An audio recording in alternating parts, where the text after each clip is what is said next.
Today's class is on privacy screens, hedges, just how do you cut the wind and the privacy, that kind of stuff. The building boom is on, and so people have been sitting there for 5 years with empty lots, and all of a sudden, there's like new rooftops going up. And so we're seeing this resurgence of, wow, I really got to screen off that bedroom or that living room or the dining room, just kind of get them where I feel like I've got a little more privacy.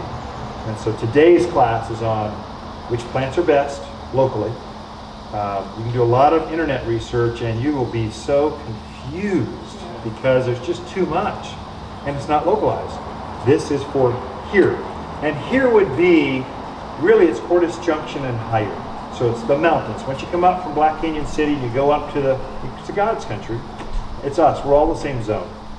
So next question is going to be, well, what about Prescott Valley? It's the same. Well, what about Chino Valley? It's the same. Well, I live in Prescott. It's all the same. We're all the same. We're all up here where you should be living. Why would anyone live down 10 miles from the sun? It doesn't even make sense. So these plants won't work in the deserts. They're made for this zone 6, 7, 8, zone 8 and lower. So the way the zones work, it's all about cold. Can it make it through the winter? So most of us are zone 7 for sure. Zone 8, a lot of us flirt with zone 8 very, very strongly. So we need plants that can go down to 10 degrees, at least 10 degrees or lower. So if it's a zone 6, you can go down to 0. Zone 5, you can go down to -5. Zone 4, you can go down to -10. You want at least zone 8 and lower. So it's all these plants. So I've already curated a bunch of them for you and showed you off. And then I mixed them up and I said, here's the native mix, because some of you have native HOA, you got to plant certain things. Well, here's your mix. I've got the big trees. I just want big, I want it screened now. Okay, got those, evergreen kind of stuff. Some of them native, some of them think they're native. And then I've got the shrubbery, kind of your East Coaster, softer, I want a private garden, secret garden look. More garden-esque, I've got that mix. And then I threw vines in there, just because so many of us have fences that we can easily attach to and grow up and just soften. Some of us have the privacy. It just looks so sterile. It feels like a Russian prison block, not a garden. And so I got those kind of some vines that can help you put that in there. I did not bring the #1 seller because I'm just tired of selling it, and I don't think we should be planted as much as we should. And I won't tell you what it is. Red tip photinia, you got it. Just deer eat it. It gets every disease you could think of. Every bug eats it. It just grows really fast, and it's cheap. That's why people plant. That's why landscapers and contractors put it in, because they can get a lot of them, just chuck them in the landscape and go, okay, I'm done. It's landscape, let's sell this baby. But I wouldn't actually plant one of those in my own gardens. I don't have one photinia in my own garden because they're just disease-ridden, high maintenance, but there is a place for them. And I got another kid to get through college, and I can put her through college on that one plant alone. So we sell a lot of them. But I don't bring it here because I think there's so many better choices for the mountains of Arizona, okay? So we should go over a couple things first. How do you plant and get things to grow fast? So usually if you have a privacy screen, you want it to grow really fast. I mean, it looks big here, but once you get it in the ground, in the yard, and it just shrinks. There's something about plants. They look so nice here, and then you go, well, what? You look so nice. Where'd you go? And so we do want to get them in, get them rooted, and get them going as fast as we can. Why don't I take this chair and I'll use it as a model or a stool or something to kind of help me. Whenever you're planting, let's say you're going to plant this Nandina. It's a nice looking soft plant, grows up to about chest high. Gets full, it's evergreen, gets this bright plum burgundy color to it throughout the fall and winter. It's magnificent. If you need a property line kind of border about 4 or 5 feet, chest high or so, this is a really good one. And it's just so soft, you want to hug it. You can't do that with every plant. So this plant, deer don't eat it, rabbits don't eat it.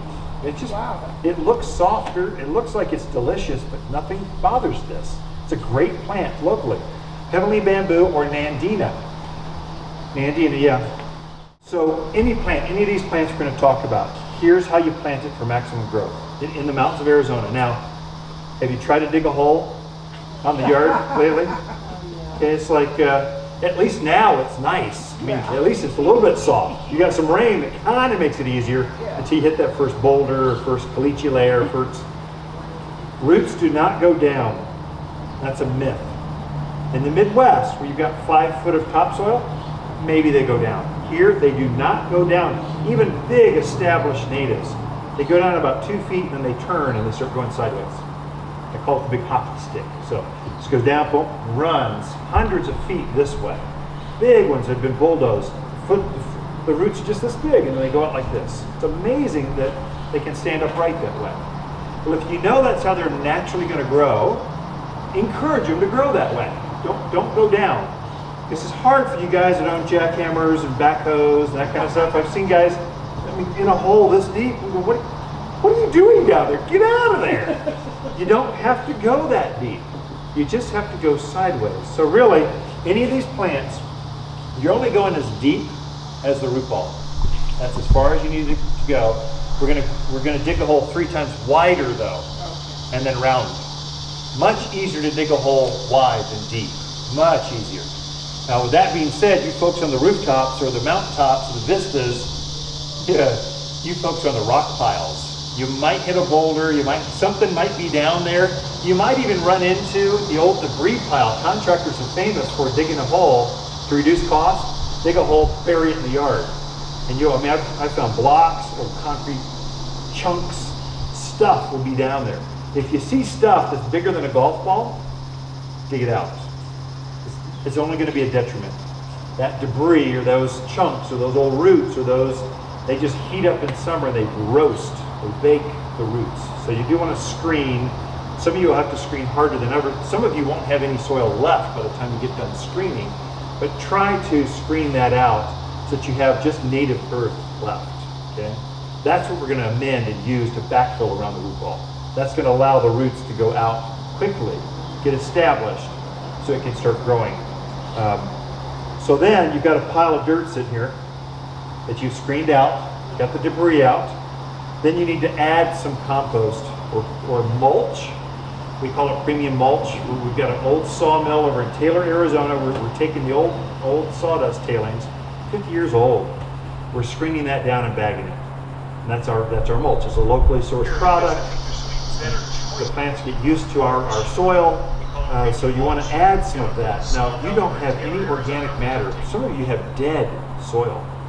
The contractor brought that backhoe in and they scraped off the 2-3 inch layer of topsoil you did have. That's where the worms, the mycorrhizal fungi, the beneficials live. Well, they took that and they scraped it right off to put your footers, your driveway, your house in. And so they pushed that off to the side because it doesn't hold your house up. And so some of you literally are living with dead soil. You wonder why you plant a plant, 3 years later, hasn't grown at all. It's still the same size. That's why. You don't have any living, the soil around it is not living, breathing, it's not growing. And so the plant was never happy, never got established, never ready, just sat there and went, I can't grow, there's nothing for it to grow into. It's like I'm growing on the moon or something. I'm not going to do that. So you need to trick the plant into wanting to go into that soil again. And so the way you do that is you add organic matter into the surrounding root ball. So about 25% mulch to your native earth. It's kind of rough. Now if you hit a big boulder, I've gone as high as 50-50 and gotten away with it. Once you go above 50-50, it stays too soggy, too wet, it's too much.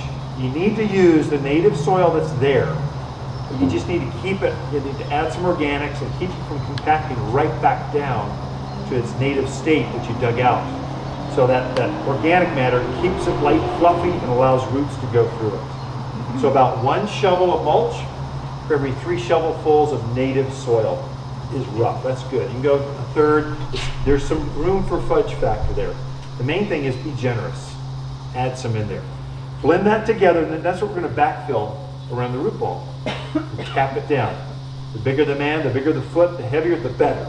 So you don't want any air pockets, because roots do not go through any kind of change of soil structure. They like to go through consistency. So if there's an air pocket there, the root won't go through it. It'll just go, oh, I'm going to go around. I'll do this and go out this way. Same thing, I've had a couple of folks this year, I've helped them where they just didn't take the time to blend it.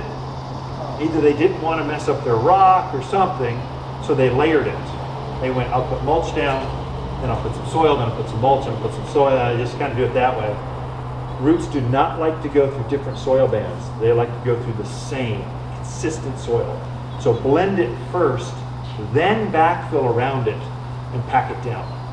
Pack it down hard, just really step on it. It's good to have it firm. You can't get it firm enough. If you've got that kind of mulch count to it, the more weight, the better. Then water it in real good. Now, at the very end, you're going to add some all-purpose plant food. You're going to sprinkle some of that on top, and this is what's going to add the nutrients to the soil. That's what's going to encourage new root growth, new foliage growth. This is actually a food. There is no food in your soil currently. I mean, there's just nothing. There's no organics. Some of you have that cut out, the classic 2-story house where it's cut out in the side of the hill, and some of you have just cut out dead rock and debris and fill. You're going to have to add some nutrients to that. And this is what that does. This is an organic fertilizer we put together called all-purpose plant food, 744 mix. The main ingredient in this is cottonseed meal. So it does have a little bit of an earthy smell to it. It's got kind of this organic smell, not a manure smell, but you can go, oh, it's definitely not synthetic. It's got an odor.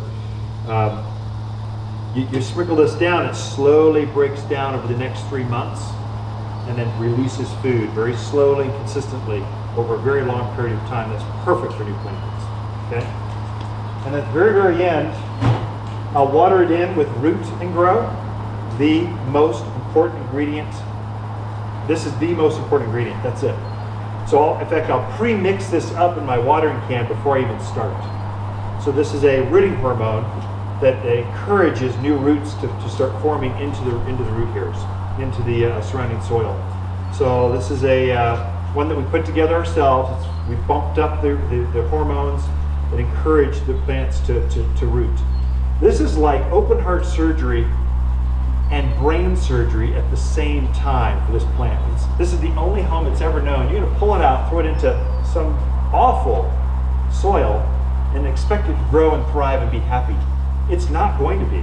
It's going to be agitated, stressed out, and it's going to go into OR. You need to you're going to break root hairs. It's just really hard on the plant to go from this into your garden. So this helps to stabilize it. That's all it does. I'll do this, Root and Grow. This is 3 tablespoons per gallon of water.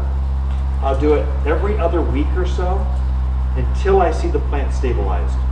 I'll usually give it at least 2 doses over a month's period of time. But once I see new growth and I go, oh, it's definitely taking, we've done good, then I'll cut it off of this. There's no need for this to be there anymore. That's when your food starts really kicking in. Okay? And that's how you get things to grow. And that's it, 3-step program. You need mulch, you need Root and Grow, and you need food. Those 3 things every time you plant, no matter what you plant, but especially for your native, your fast-growing, your hedges, your screens, especially those kind of things. Questions on how to plant? Oh, is that clear? Should we go over some plants now? Different kinds of plants that'll grow well? Why don't I start with the ones up front? And then I can clear those out of the way. That way you can see the big guys in the back. That sound like a good format? Why don't we start with natives, since native Arizona stuff. And my definition of native, I call it Western native. I don't just go with it can only grow in your backyard. If it wasn't there originally, if you can't have anything else. I'm not that. So pure. If it grows in the Rocky Mountains, you can get it rooted out and it goes by itself.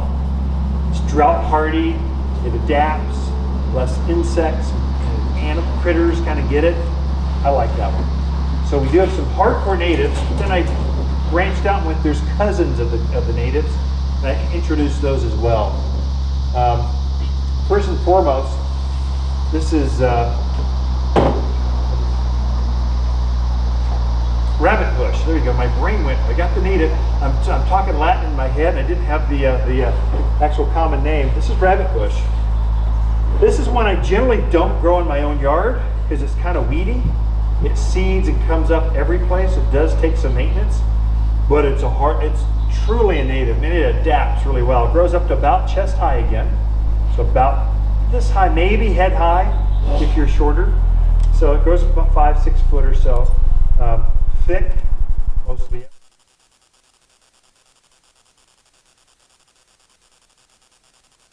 You can easily stack those in there and create a nice hedge with just rabbit bush, nothing but natives.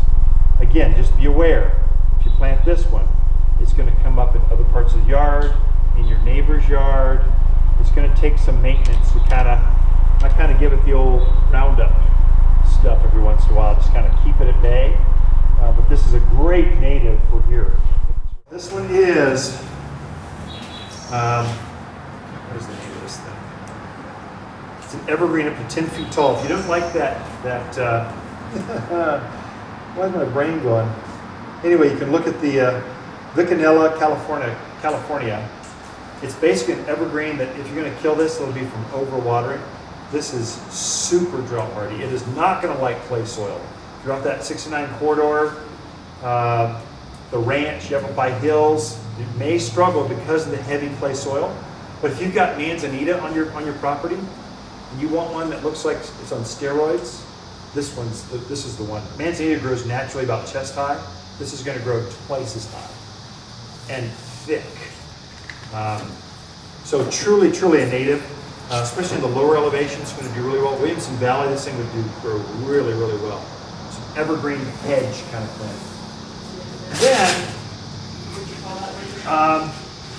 Veronica californica, and I forget the common name. I'll get it for you. Fred.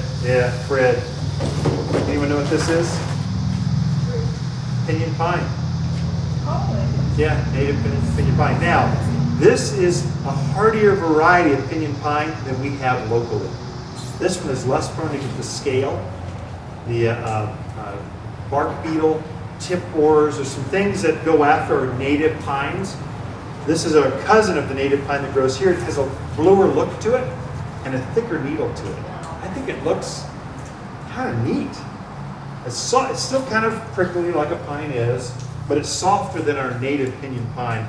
This is actually the one they get the pine nuts from. Oh. This is the model, because it produces the pinyon pine nuts about 10 years before our native ones do. So it produces much faster, much heavier harvest. It stays up. It's evergreen.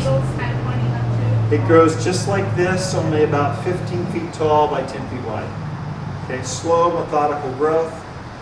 This is 1 year's growth, so 6-8 inches a year. It's going to be thick. The main thing is it's less problematic than our local native, but it adapts like our local native. So if I were to plant a pinyon pine, I'd recommend planting this one. It does much better for us. What's the variety called? It will, yeah. What this does, it's a central leader, and then it'll branch out and come like this. These guys are still young, so they'll start filling in like this, only up here. Okay. I also have the native fir, especially for those up in Williams, the higher Highland pines at 6,000 foot and above. This guy here adapts really well. You can grow it at lower elevations. You'll just have to probably keep it on the irrigation. Doing that at the higher elevations, once it gets at the height that you want, you can cut it off. This is a white fir, or AB's Conicolor. White fir is a big tree. It looks innocent. This thing's going to be 50 feet tall by 25 feet wide. Big, swooping branches. It's magnificent. It kind of looks like, from a distance, like a Colorado spruce tree, only it's very soft. The needles are much more lush, softer, holds a lot of moisture within the structure of the plant. This leader goes straight up to the moon, and then big swooping branches. It'll look much like a Christmas tree. So if you need that kind of look, it's a great local native that adapts very, very well to our local landscapes, and not problematic. It doesn't have any real insect issues. The deer seem to leave it alone. The rabbits don't munch on it. It adapts well for the mountains of Arizona. White fir. Clay soil. All these evergreens in a heavy soil, they'll be prone to overwatering. So if you're going to kill them, it'll be from overwatering. So they like to have a soil that breathes, that doesn't get real soggy. So that planting technique we just went over, that'll be super important for the evergreens because it keeps the soil aerated and allows roots to get through. But some of you have such heavy clay soil. Some of you out to Dewey, Mayer, Humboldt, those areas, you've got caliche layers that are like this thick. It's amazing. It's a layer of chalky, gray soil that it's cement. Yeah, I think the Native Americans say that cemented soil is how caliche translates. Not really from my Native American friends. Anyway, it's cement. Water does not penetrate and go through it. It sits there. And so if you put if you dug a hole and you didn't run into that, then there's this layer going just underneath where you dug your planting hole. It'll fill up. And you basically dug a bathtub without a drain hole. So it just fills up with water and things will drown. So watch that. If you see that chalky layer in the soil, we dig what we call a chimney. So we'll take a portion of the hole, we'll just try to pick through it. For us, if we're coming out to plant for you, so we get a planting service, you don't want to do it yourself, we'll do it for you. There's a jackhammer always on the truck. So in case we hit that, we can jackhammer through it with a real tight bit that just kind of breaks it up. And once you fracture that, the water will start going through that soil band and start percolating for you. So that'll be important for those guys. Okay? If in doubt, fill the hole up in the morning. If you still got water sitting there at the end of the day, you've got issues. The soil is not perking fast enough for any of these guys. So then you need to dig a little deeper, try to get to the next soil band. Typically once you hit the next soil band, it'll start perking. The water will start draining away and your success will start going up. The speed at which plants will grow will be. This is Japanese silvergrass. It's got this stripe going up and down. There's also one that has a bar that goes across it like this. It's very interesting. They're cousins, they're the same. They get up about this tall with a beautiful white plume to it. It's substantial.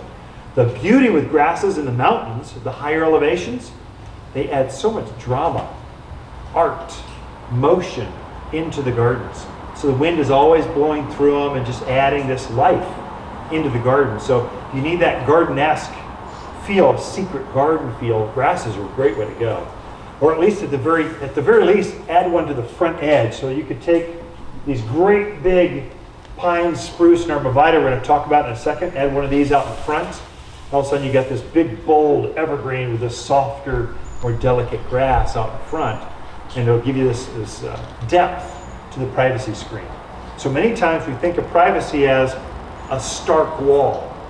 And I don't like to create, I never design that into a garden because it feels too prison-like. I like to have different textures and different colors down that 50-foot run of property line we're trying to screen. I think it's good to change it up. And when you do that also, you're not committing to all Italian cypress. We're going to pack them in at 4-foot centers, and it's going to be this huge blue screen, and nothing's never going to see anything again. If you get spider mites attack you one year and it takes out a few of them and it just goes down the line, you're committed to one monoculture, one variety. If you ever have an issue, it takes out the whole line. We're seeing that with Leland cypress. There's some that are pinyon pines. Entire neighborhoods wiped out, not one left. So I think it's a good thing to mix up the varieties so you're never committed all the way to one monoculture that if there's an issue, it takes them all out. It's good to change it up. Is that something the horses would eat? This is probably something horses. Pampas grass, no, I don't think they eat them. But horses, I never know. And each one is different. They all have their own personalities. So one will think this is the greatest thing ever, and the other will go, "What are you thinking? That's horrible." So generally, it's got a pricky, it's got a stiff tine, a blade to it, much like a pampas grass, and it's got a straight through it. So plum's a little bit smaller than a pampas grass. Pampas is, did I bring one of those? I thought I did. Oh yeah, pampas. This is the most famous. This is a monster. I mean, small children, dogs have been lost in that plant. It gets huge, 10 foot tall by 6 foot wide. It actually gets too big. I don't like to work that hard in my garden, so I don't plant this particular one. It gets too large for me. This will get way overhead high with these great big white plumes. That's why it's so famous. I find that they're short-lived. They live about maybe 10 years, and then the center starts dying out on them, and you've got to replace them. And they're a pain to get out of the ground to replace. So I like to go a little bit smaller. I just want to be above head high. That's enough for me. So I don't particularly like this one, but it is a #1 seller. Because of the plumes in the fall, it's pretty spectacular. The pampas grass. The one I really like, this is my favorite grass. My gardens always have 4 or 5 of these in them. It's called Karl Forester grass. The reason I like this particular one, it blooms very, very early. By the end of April, May, it's in bloom. It has this beautiful white, not just one plume, it has hundreds of them. So the whole top looks like it's in flower. And it's got this dense column, this soft green, dense grass to it, up to about hip high or so, a little above hip high, 4 feet. But it blooms often, blooms a long time. It's soft. And I've got dogs, and my dogs like the grass for some reason. I don't know why, especially the bigger dogs, especially labs, retrievers. They love to munch on stuff. It's like they're always hungry. So I plant some of these out just for the dogs because they like to nibble on them. They like the taste. Well, if dogs like the taste, probably also deer and horses and rabbits and everything else. So probably put this one out in the back where you got it fenced or protected somewhere.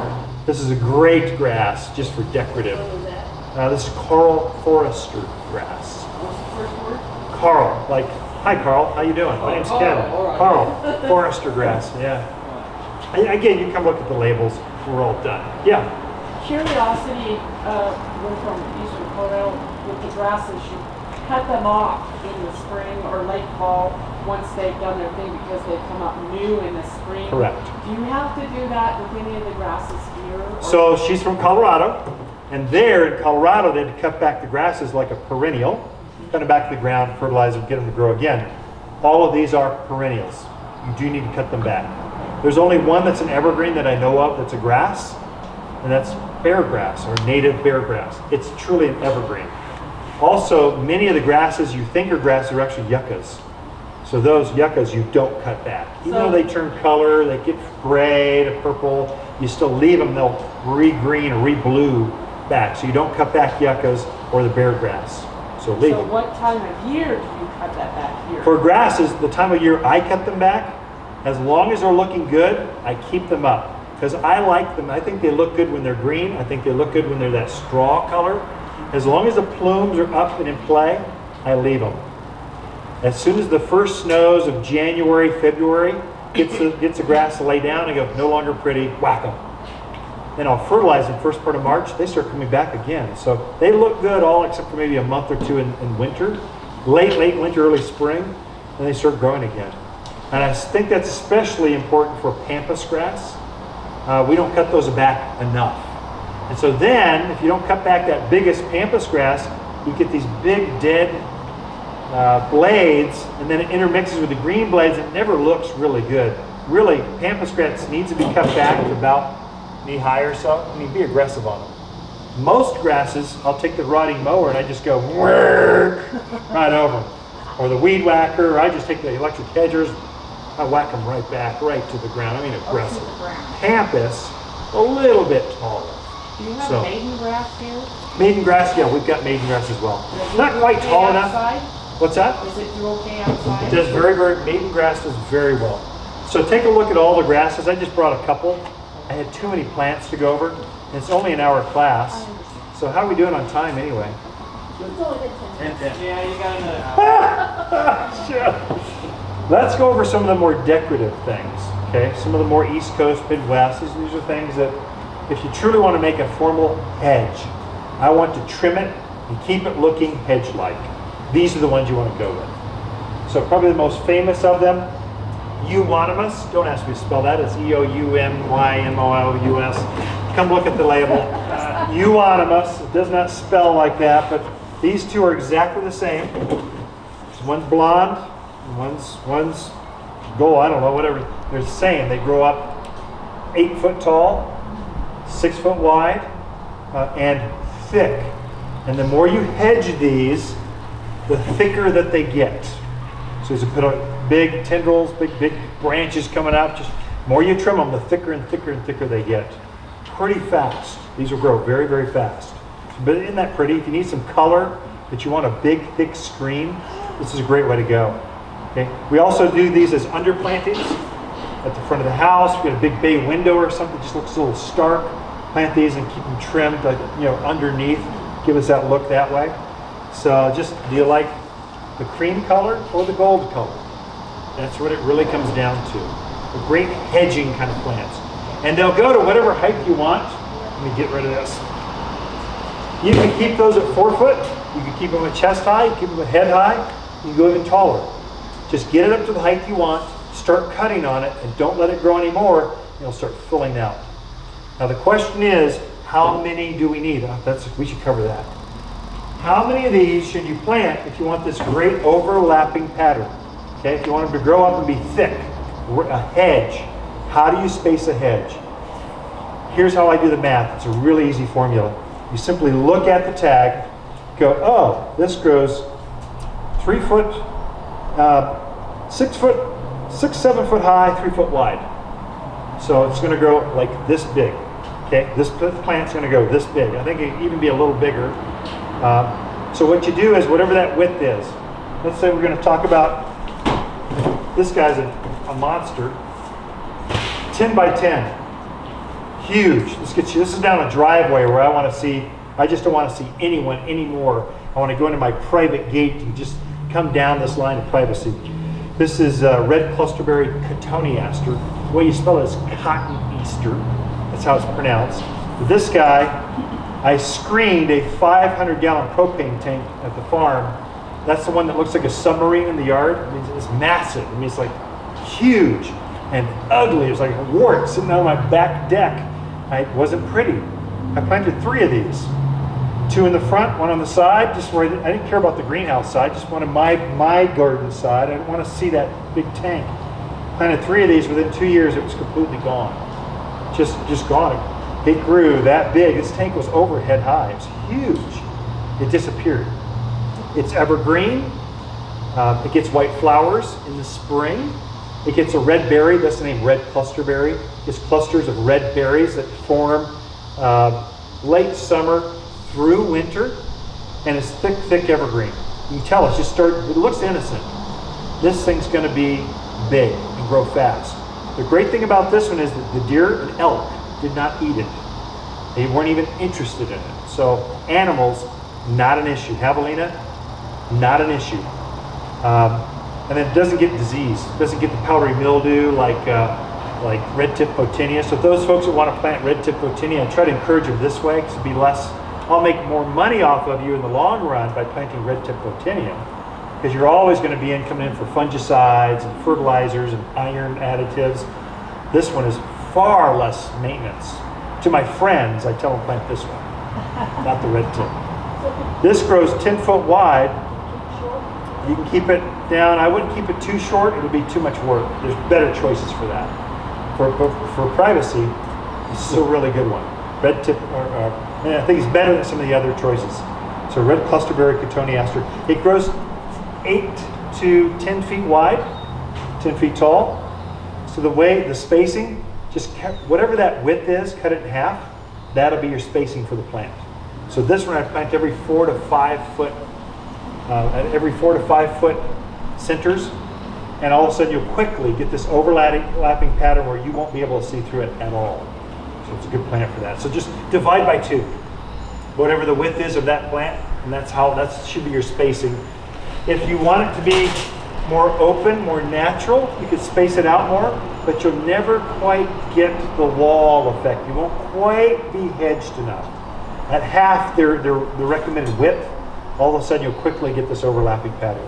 That's for anything, boxwoods, whatever. If you want only something this tall, knee high, boxwoods are good for that. It's not good for privacy screens, but there they grow a foot or 2 wide. I plant them at 1 foot centers. Right down the line, they're very small plants, at almost where they're touching foliage of foliage. So just take the recommended growth width, divide by 2, and that'll be your spacing. Does that make sense? Okay, very good. Should we go over some let's finish. I see another one of these. And then this, we'll do a shade plant too. This one I don't think we plant enough of. Everyone knows California privet, or the green privet, wax leaf privet, has several names. This one is a gold privet. It's thick evergreen to head high, about this wide, just grows like this. Thick, I mean, it likes to be pruned on. The new growth comes out this bright gold color. Very interesting, very beautiful in spring. Then you can tell it's starting to green up now. So all the new growth is always gold, so that's gold privet. But it gets really thick, very tough. What is flying into me? Things are dive bombing. So gold privet, great evergreen. I wouldn't call it native, but privets are pretty tough here. Vines, we're getting close. We only have two more things, the big evergreens and the vines. Barbed wire fence, big chain link. They're both ugly. Okay, there's just no way to make wire pretty. I don't care how you spin this. It screams, I'm from the 1960s, or I'm ranch land. Cedar is pretty good. Block seems to be the way to go, but some of the block you can feel sterile and cold. They need to be softened. And so this is one that grows really well. I would call this all definitely drought hardy, almost trending towards native. This is a silver lace vine. It is deciduous, but it's very aggressive. Your neighbor just bought that Class A RV and has parked it right at your fence line and it's hovering 10 feet above your cedar fence. This is one I'd go with. It grows really fast, grows up, and it naturalizes. You could let it go by itself, although you get more flowers and color if you'll fertilize it every once in a while. So very fast grower. It always has, you can count on it to do this. The whole foliage would just be draping with white flowers. So Prescott Valley, first house I ever bought, I planted this on the chain link. They're famous for the chain link fence out there. I grew up the chain link. It grew up it's a 6-foot chain link fence. It grew up another 2 feet, so 8 feet, and then trailed with white flowers all over, all summer long. It was magnificent. All I did, maintenance-wise, I fertilized it, and then every midwinter, I would take my hedger, I just hedge it as close to the fence as I could, hedged it back so it could grow and do it again. So that's the only way I maintained it. Just, I wanted not to take over the yard, I wanted to keep its bounds, so I trimmed it back to where I could get comfortably in there without having the blades catch the wires. And that's the only maintenance I really did to it. Really grew fast. One of these at every 8-foot centers. That's just personal experience. Plant about one every 8 foot. It seems to fill up that 8-foot block. That's about what your spacing is on your fence lines, 8 foot. One of those will cover it. So you can get a lot of plant very quickly and fill a big space with vines. Is it evergreen? It's not evergreen, it's deciduous. It loses leaves. This one is evergreen most years. This is the number one seller right here. Honeysuckle. This is one as a kid used to take the stamen out and suck on the honey on the flowers. That's this one. It smells really fragrant. Really a strong grower. Again, this is going to grow the same size as this. Not quite as hardy. I brought this because it's just the toughest. This one is the number one seller. You got to talk about it. Honeysuckle. We sell quite a few varieties. This happens to be Hall's honeysuckle, Halls, Hall's honeysuckle. Purple, whatever the honeysuckle, doesn't matter. They're going to be good, mostly evergreen. If we go sub-zero some winters, it is going to lose its foliage. But we so rarely see that. We go into the teens every winter. Sometimes single digits will flirt with that. That's most winters. It's going to be evergreen. Okay? You can count on the blooms every spring. Usually I put another flush in the fall. Every 8-foot centers. All these vines about one every 8 feet. Seems to work really well. One that I brought for you, just that you may not think of, I intermix this into my cedar fence. I don't like those rows I need fences because I have a lot of dogs, so I've got to fence them in. And I have nice gardens. I don't want javelina and deer. I don't want it to be a free-for-all, everything coming to eat my gardens. So I do have fencing, but I don't like the fence. I want it to be gardening. So I put these along the fence to soften up all the cedar that's there. I plant grapes as well. So something you don't usually think about with this particular topic. I brought it just to kind of throw it out there and go, grapes grow very, very quickly. They produce fruit. At the top of the property, I grow grapes for myself. At the bottom of the property, where I don't really want to deal with that, I just leave them for the birds. 'Cause I'm a bird bird. I like to have birds. There's so many birds, it's ridiculous. But they'll come in and pick off the grapes. Oh! Do I show this? I'm the only guy you'll see that gets excited about bugs. See this white stuff? That's a great example. Spittlebug, exactly. A little tiny insect underneath there that gets this goo, and as a protection to keep the praying mantis, ladybugs off of them, birds. So this spittle stuff, I didn't know he had that on there, or wouldn't have brought this one up here, but it's a great example. This, do I have one? We have an organic spray called Home Harvest. You could spritz that on there. I won't do it for you folks in the front row, but you spritz it on there. It's organic. You spray it for the day of harvest. It obliterates them. So we'll go through and spray this afterwards. But spittlebug, watch that. It's very prevalent right now on grapes. Salvia gregii, the little tiny cute red flowered, blooming flowered. It's all over that. Virginia creeper, it's all over that right now. So it comes in whenever the rains show up. That's when spittlebug shows up. These are deciduous. Yeah, grapes are deciduous. An evergreen, one that your grandparents grew, that I think we should probably reintroduce, especially in the mountains. Anyone know what this is? Pyracantha, exactly right. So this is Victoria pyracantha. This one grows, you can make hedges, 12-foot hedges out of it. I mean, English gardens, they use this quite often. Now we got away from it because its nickname is firethorn. There's a big thorn on it. If you got it where the kids are cutting across your property or the neighbors just keep piling up junk, you don't want to see it anymore, you just want something that's more private and security kind of stuff, this is a great one for privacy screens. Again, it looks innocent. It'll grow up naturally well above head high. The more you trim on it, the thicker it gets, and you can keep it at any width. You can let it go 5 feet wide, 10 feet wide, or you can keep it at 2-3 foot wide. So however you trim it, that's the shape it's going to take. You can count on it to have flowers in the spring, and it forms these little berries. You see the berries starting to form. These will turn orange in the fall through winter of the year. And it's a good food source for birds. So yeah. Also makes great jelly. Makes great jelly. Yeah. Oh, that's interesting. I heard someone I made wanna buy some for- a brandy or a wine or something out of Yeah. it too. So the birds will sometimes eat the berries when they're fermented. I know, I've actually seen Sort of them. stumble It's around. funny. So birds do like it as well. They like to nest and roost in it. So it's a good one for here. Just get a good set of thick leather gloves when you trim, or hire your gardener to prune it for you. Yeah. I think of it as a shrub, but is it a vine? Well, there is a shrub form to this. But This is a the vine? tall variety. Yeah, whenever you see Leilandi, it means really big in Latin. So just Okay. kind of, this is the big boy. So it grows very fast. But we sell 3 or 4 varieties here. Some of them stay very short. This one's the big one. But this is a shrub really more than a vine, right? Or It's more of a, shrub, I guess so. Okay. Although you can train that to go up a trellis. You'll see that, or up a wall sometimes. You'll see that. Curb the new growth. That's the one that you can do it. Yeah, you can form it to go wherever you want. Okay. You make art out of it, topiaries out of it. Okay. Yeah, it's very flexible. The great thing about that is animals don't get on it, doesn't get any real diseases, doesn't get mildews. It's low maintenance.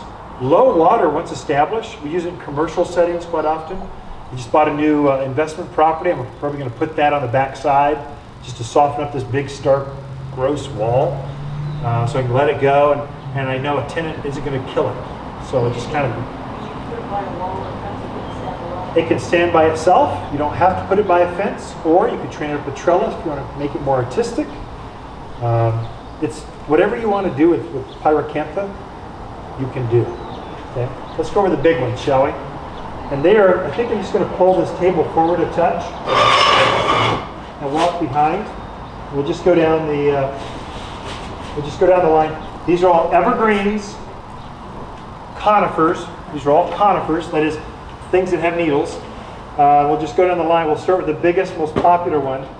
This is Deodar cedar. This is a monster. The biggest mistake I see people make with this, because it's a fast grower, So it's generally going to be less expensive than, let's say, like a Colorado spruce, some of those slower growers. So it grows very fast. You get more plant for the money. The problem is you plant this right by the walkway or right by the house, and quickly your house is engulfed by this ginormous Deodar cedar. This is a 50-foot by 25-foot monster. It's a beast. But if you want fast growing at the corner of the lot, down there to screen off the neighbor's new shed or debris pile, the contractors bringing them all the junk and chucking it in their corner, and you get to enjoy and look at it. This is a great one to plant and hide all of that quickly. So it always has this blue color to it. It's a great plant. Central leader, big swooping branches, naturalizes very quickly here in the mountains of Arizona. Yes? How long does it grow for? I mean, is it a 20-year, 40-year tree? Is it Oh, how old? Yeah, how old? Lifespan? Yeah. Longer than you and I. Okay. good. Yeah, you'll be moved out of the house, probably dead and buried. Your grandkids will have to deal with that. I always thought that the conifers, you know, the slower they grew, the longer they lived. But Now, there's some 100-year-old Deodar cedars that are huge here, that are just magnificent. Yeah, this is a white pine or Vanderwolf pine. Vanderwolf is the exact variety. I like this one because it's soft. You can touch a lot of these conifers you cannot touch because they prick you. And then it's got this two-tone needle. It's got a green, blue on one side, white on the other. So it gives it this interesting color to it. It's like it's just been to the beauty shop, just had highlights or something. It's great. This one does get quite large.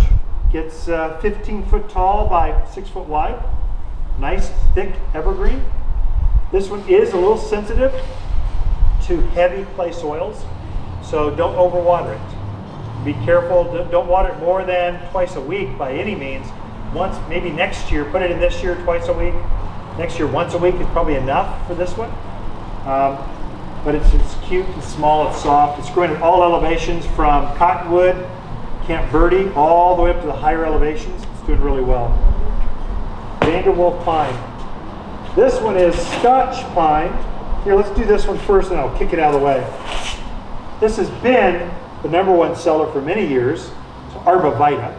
It's called Emerald Arbovita to be specific. If you've got a tight space, I've only got between me and the wall right here, but I want an evergreen that grows up tall, that doesn't get wide. This is the one.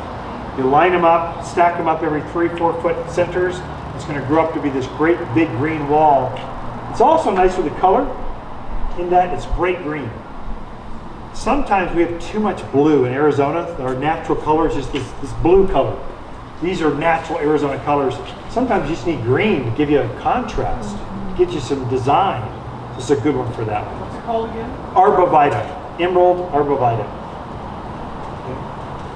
Really adaptable. I think it goes down to minus 20, 30 degrees cold. Some crazy man cold. So it takes our winter, does really well. This one, if you need if the scales have killed off the pinyon pines, it's dangerous for them. Scale and pinyon pine, there's been so much damage. What I'll do for my clients that are helping there, let's go with Scotch pine. Kind of looks similar, has a blue color like the pinions, but it doesn't get the scale that the pinyon pine does. And it gets larger. So this is it's a faster growing substitute for a pinyon pine.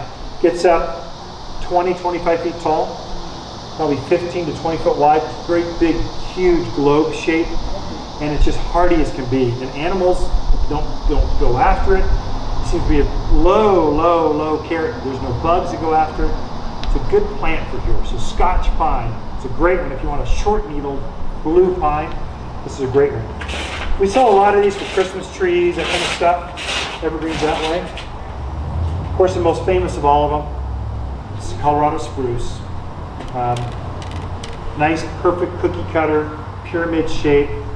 A lot of folks don't even know the name. They're from California or someplace or the South. They go, I want the tree that looks like a Christmas tree. Okay, there's only one. That's Colorado spruce. That's it. Now what you'll find as you look through the nursery, we have several different kinds of spruce. We've got Colorado. We've got Fat Albert, Baccaris. There's all sorts here. They're all basically the same as how tall do they get or how blue do they get. So So a Norway spruce, a little bit shorter needle and super green, rich green, same shape, cousins of each other, but it's green. So you see variations in color and height. Fat Albert spruce is a cousin of this, but we've grafted it so it only gets 15 foot tall. It doesn't go to, Colorado goes 50 foot tall, so it stays small. So if you've got a smaller yard, you plant Fat Albert spruce and it still has that great blue color to it. So good screening here. Already at this age, it's thick. You can't see through it. Oh, probably about 10 years old, this particular one. This is related to, this golden deodar cedar, it's related to this blue one here. But sometimes you just get too much blue and you want some gold. And so this is a good contrast plant. Now if your whole yard is filled with granite, gold rock, probably not the best variety. But if you've got this chocolate or mocha rock for the lawn area, sometimes a contrasting lighter color looks really good together. And it doesn't get as aggressive as this blue one. This one only goes, let's see, this is only 25 feet tall and only 15 foot wide. So really it's half the size of this guy. Fast grower, yeah. Gold deodar cedar.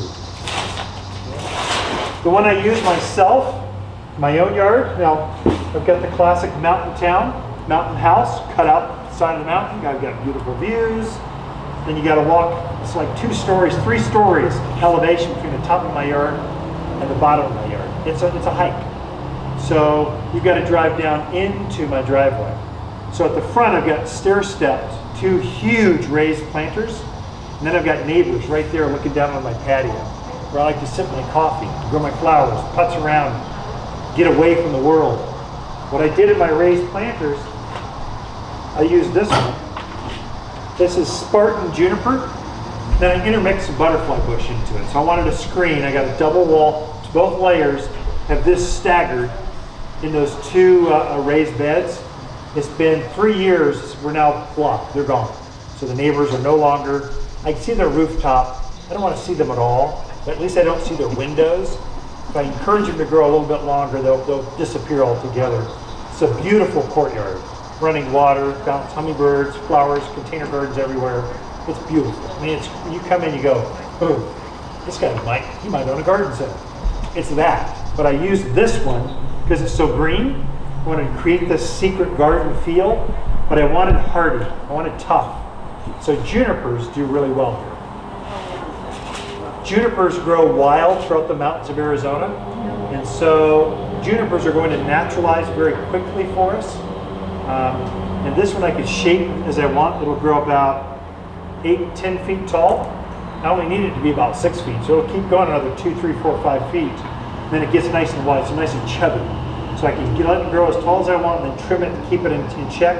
And in between each one, I've got butterfly bushes kind of spruing up like this. So it looks very gardeny.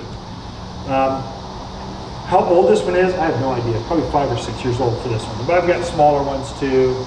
So they're slow, methodical growers, junipers. You can count on them. They always grow consistently. Yeah. Of all of these, which ones, because we're up in Chino Valley, of these would hold up best with the wind? Any of these that we're talking about will be fine in Chino Valley with the wind. Keep them safe though, to keep Oh. the wind. Okay, the question is, if I live in Chino I Valley, do, remember? or let's just say we're all in the mountains of Arizona, wind and sun goes to the mountains of Arizona. You're gonna have to stake all of these, no matter where you are, for the wind. Once you get them staked and they get stable, then you can take them off the stakes, okay? They're all, if you don't stake them, you can tell the neighbors that didn't stake their trees, they start to lean to the northeast. They're all leaning to the northeast. So this prevailing southwest wind in spring, when the new growth is coming out, it just pushes on it day and night, 24/7. So the trees start to lean this way. You want to stake them so that they start growing straight. And then once they're able to keep up themselves, usually about a year to no more than 2 years, you can cut them off the stakes and they're sturdy enough to stay up by themselves. So the wind is even more ferocious on the ridge lines. That's unforgiving wind because you get all the wind shears that hit there. But I've never been in a property. I have properties throughout the county. There's not one of them that doesn't have wind and harsh soils and sun. This is our most famous native. This is Arizona cypress. Very tough plant. It's great if you like a blue. If you want a big plant, this goes 25 by 12 foot wide. I mean, it looks innocent. We cannot, in a container, it just doesn't fill out. So you plant this in the yard. For the first year, it won't grow. You're going, why isn't that thing filling out for me? It's rooting like crazy. The second year into growing this, once it's rooted, you'll walk out the next spring and you'll go, poof, where did this tree come from? It just fills in instantly. It needs a lot of room. So it looks thin and wispy here. No. This is going to be 12 foot of sheer blue. You're not going to dare see through it by 25 foot tall. It's going to be a shape like this. Not a Christmas tree. It's not perfectly conical. It's more ball shaped, but very consistent. Animals don't eat it. It's tough as nails. There's no insect that really gets on it. Arizona cypress is a good choice for here. And then the last one's right here. Ponderosa pine. I do sell ponderosas. Basically, when you want a ponderosa pine, what you want is a trunk in the yard with some tufts of needles up there. But you never see the needles go right to the ground, so it's not really a great landscape plant. Just because it doesn't you can't design with it because it's just a pillar. It's like having a lodge pole in the middle of your yard, a telephone pole. This is a cousin to ponderosa pine. It's a long needle green pine, but it holds its foliage right to the ground perfectly. It's a nice central trunk, goes up to about 35 feet with foliage right to the ground. It's much sexier, much prettier, much more consistent, much more designer-esque, much gardener. This is Austrian pine.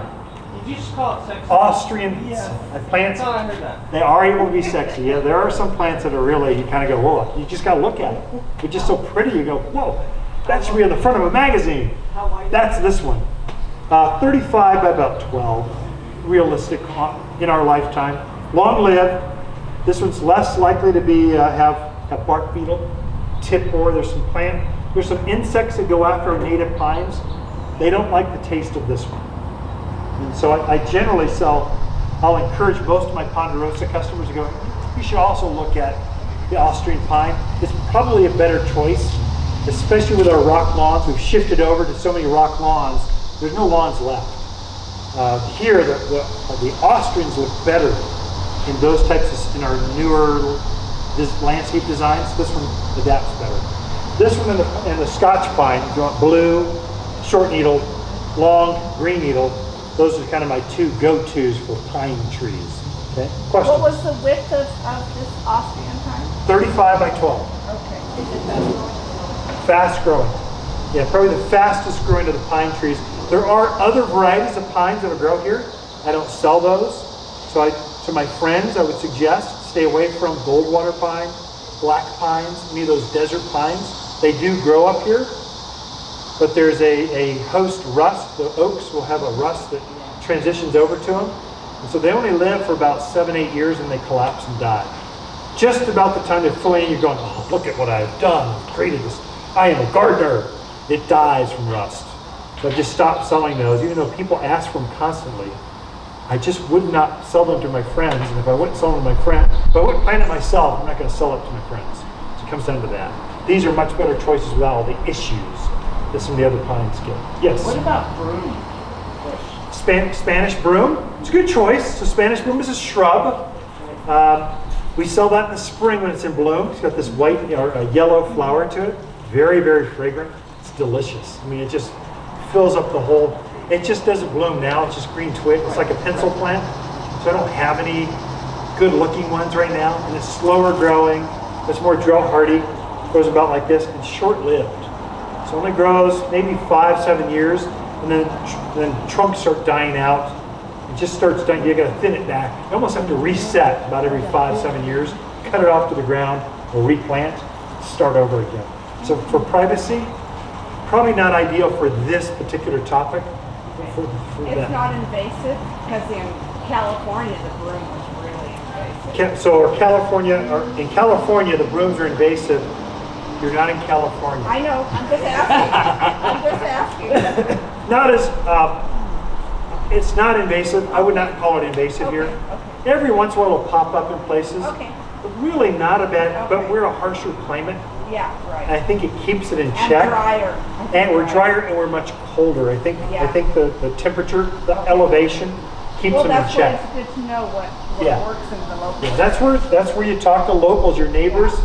There's some neighbors on your street. There's two, at least two. You go, whoa, they're a gardener. If you go knock on their door, there's one thing guaranteed about gardeners.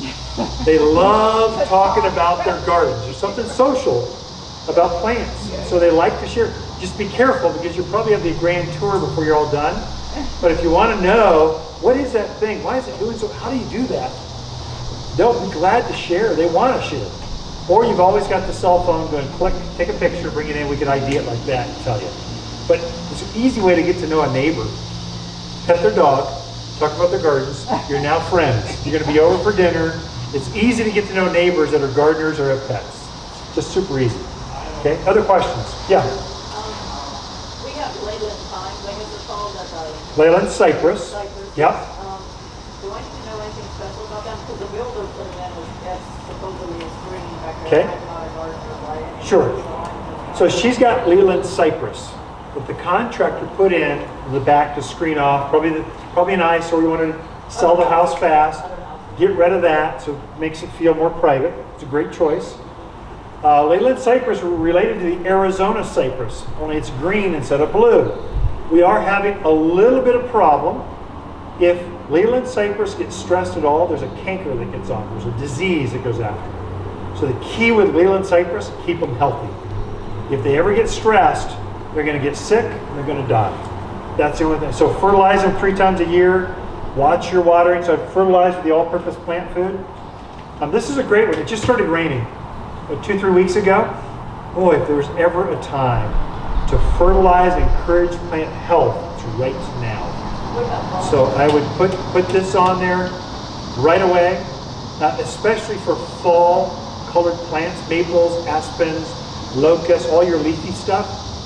You're fertilizing now to set the stage for the beautiful fall color that will come in 2-3 months. So it's using the pH and the fertilizers now to look better in the fall. So you can do a lot. You can force a whole other set of blossoms on roses.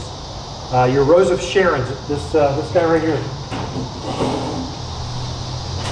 This is called Rose of Sharon. It's the only hardy hibiscus. Well, I've got another hardy hibiscus. Goes here, but it's one of the only hardy hibiscus that grows up here. It's got this beautiful, little slight hibiscus smell, not a lot. It just blooms like this. You can really accent the flowers, bring out the fragrance of your flowering shrubs right now by fertilizing. It's really important to fertilize as the rains come. And to watch the weeds. You notice weeds are starting to come up? Yeah. Oh man, they're just going crazy. This is when tumbleweeds grow the size of VW Beetles. So keep up on the weeds because the rains will make them grow like crazy. That's why about 2 weeks ago I recommended in the garden column, put down weed and grass preventer. This is super important. If you like to garden, but you don't like to work, I'm the laziest gardener you will ever find. I love the garden piece of it, the feeling afterwards. I don't like to weed, and I don't like to water. Those are the 2 banes in my world. I don't like to do either one of those. This you spread around the yard like fertilizer. The rains come, release it, and it keeps any seed from germinating, putting their tap roots down. Keeps the seed from coming out. But it's safe enough to actually use around your trees, your shrubs. You can sprinkle it right through your rose beds. It's not going to affect plants that are already up. It only affects seed that germinate in the yard. Really important for rock lawns, big open areas, pre-emergent. Yeah, it's pre-emergent. This is the high yield turf and weed and grass preventer. Had the broadest label. I've had the best success for our local weeds. Has the broadest effect on our weeds. So it's good for about 6 months. So I put it on twice a year.